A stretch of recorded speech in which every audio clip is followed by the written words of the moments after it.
Hi, my name is Guillaume Chansin from Tech, and we are here at SID Display Week, and we're going to check out the LG display booth.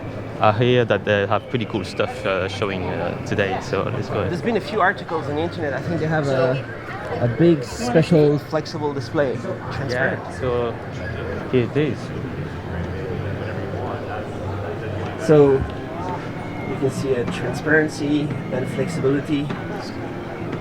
Yeah, so see this 77-inch display on a plastic substrate, and you can see that they're bending the corner here to show that it's really made on a flexible substrate. So this is not made on glass. So the flexible curved surface as well. Flexible TV is only possible with the OLED, and the transparency only possible with OLED. Not just only possible with OLED, but OLED makes it much easier and makes it much more compelling to use those features. So LG has previously demonstrated transparent OLED, and they also have previously demonstrated flexible mobile phone displays. So this is now combining, all the expertise, and what they're doing is making a transparent large area OLED on plastic, which is something that's, as you can see, looks pretty unique. What could be the use case for this? I mean, I'm not sure people want to have a transparent TV at home, right?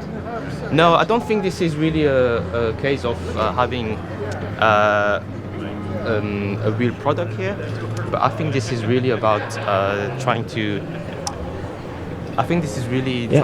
showcase their expertise and their capabilities in terms of OLED manufacturing. So this is kind of technology they've developed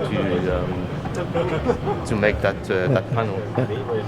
So how did they? What's going on here in the construction? What's special the way they did it?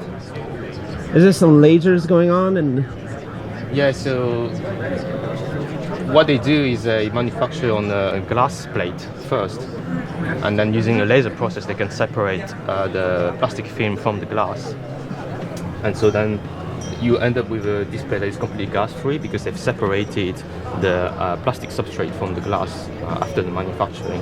So this is how they do it. And then all the rest, the OLED emission and the encapsulation, this is all part of their know-how in processing OLED, because as you know, they are the #1 manufacturer for OLED TV. How is that possible that everybody's using OLED? Why is there no, LG for OLED, why is nobody else doing it? It's just LG has decided that it was part of their core strategy to sell OLED TV, and they've been doing very well at this. You can see OLED TV in every TV store. So I think they've bet everything on this on OLED. They even expanded the factory capacity. They're making a factory in China. Yeah, it's really part of their core strategy for the TV market. And what's new is that now they are also adding features like this is called the crystal sound technology, which is something they've already demonstrated at other shows like CES. Yeah. So just get closer right here. Sound going on. How good is the sound fidelity when it goes through an OLED display compared to regular speakers? What do you think? Well, you can hear it's actually pretty good, and there's actually a product on the market which is a Sony TV, which is based on the same technology, and the sound is very good, except maybe for the bass. So the bass is a lot more harder to replicate with this technology. So you would just add a bass subwoofer, yeah, right? exactly. That's what they do, is that they add a woofer just for the bass, but the rest of the frequencies can be pretty good with this technology, and they're showing here.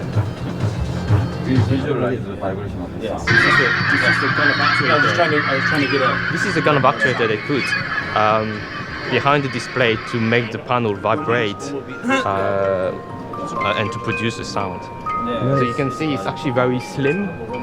and so it doesn't really increase the thickness of the panel too much. I saw a really amazing demo here at SID Display Week at the Samsung booth.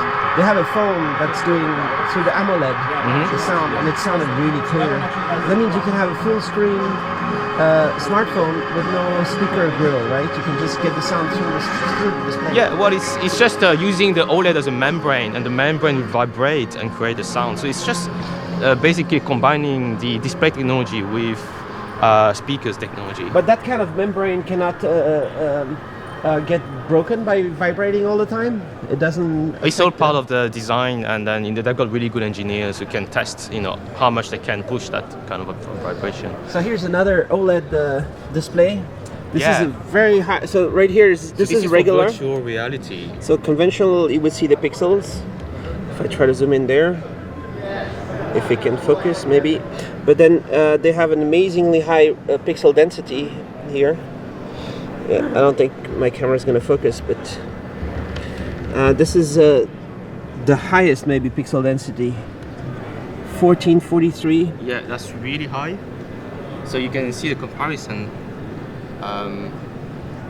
What they call the conventional here is the type of resolution you have on mobile phone. So this is 438 ppi. So on a mobile phone you go from maybe 400 to 600 ppi, something like that.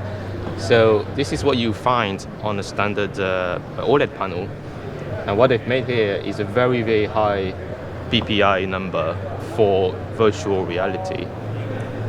So they've told me that the way they do it is they use what they call the white OLED and color filter approach. So you create a white OLED panel, which is basically like a black and white display, and then after that you can add color filter to create an RGB panel. And so that makes it much easier to make a high resolution display.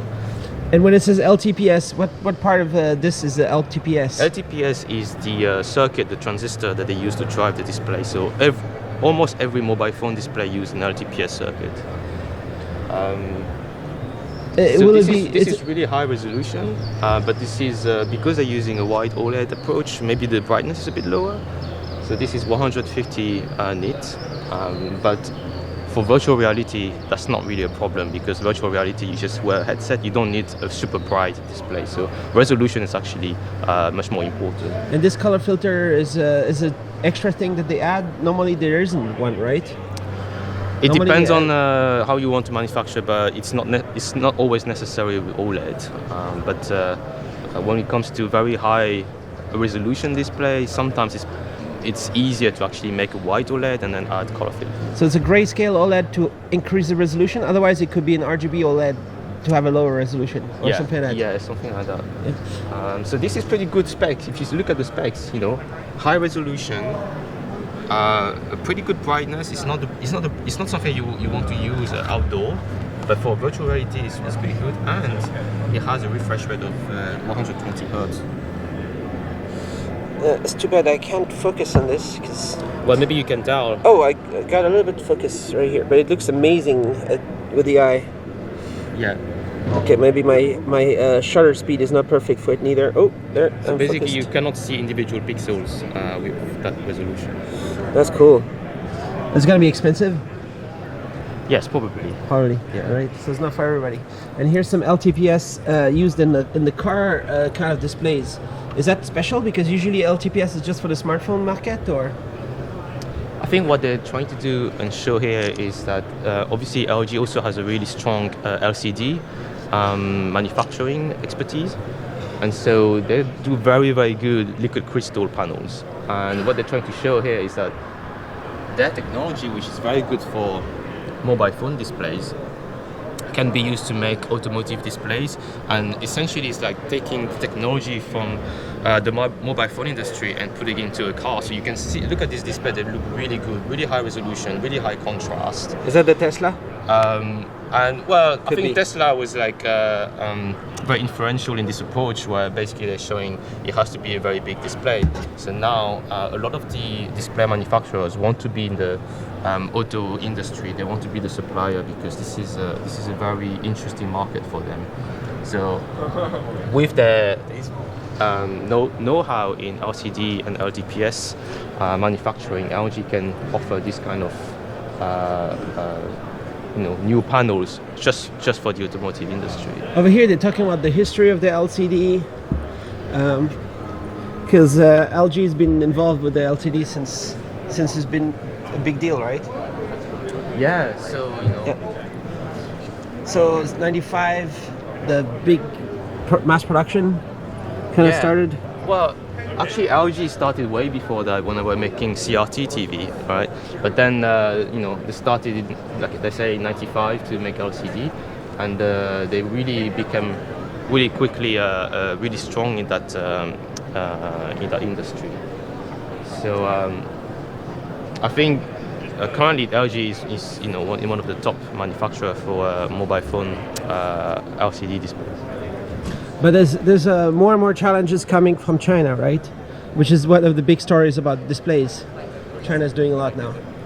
Yeah. China is a very strong competitor, so that's why companies like Samsung and LG are trying to always innovate and try to do something different, whether it's in OLED or quantum dots, or even virtual reality display. I think everybody's trying to offer something that is a little bit different.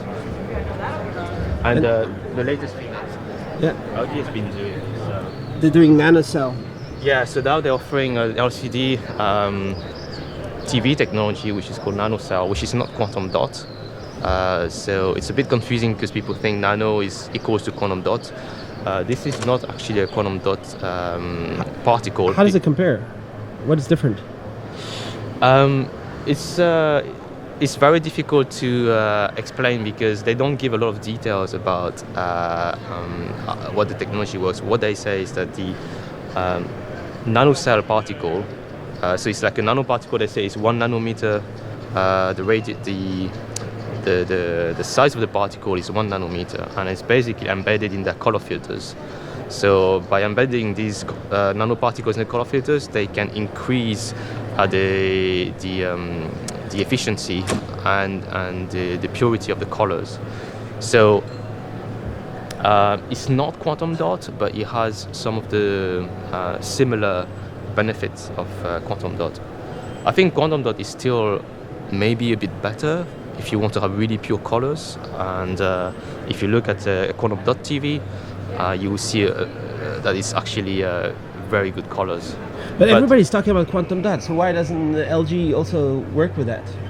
LG has decided to invest in OLED, and I think they're putting the focus on OLED, and I think this is not a bad decision.